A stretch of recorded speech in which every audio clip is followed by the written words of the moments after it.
Let's look at the sequence command to generate a sequence of numbers. The syntax is sequence followed by start, the step or how much we are incrementing by, and the end value.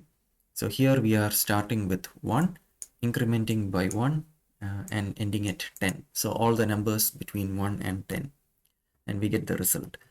If the step or the increment is 1, we don't need to specify it to the command.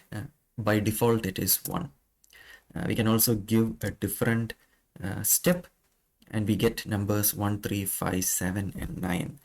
One use of sequence is to use it in conjunction with loops, the for loop that we saw in one of the previous videos, to execute a task a certain number of times.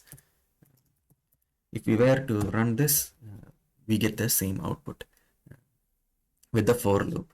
One thing to keep in mind when using sequences to generate a list and then looping through that list is this part of the statement. The sequence command gets executed first, and then only the values are passed one by one or taken by the for loop. So there can be a time delay.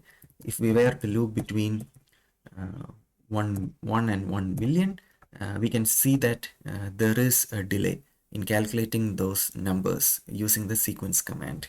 And if we were to put it inside the for loop, the loop will start execution only after that list of numbers or sequence of numbers have been already generated.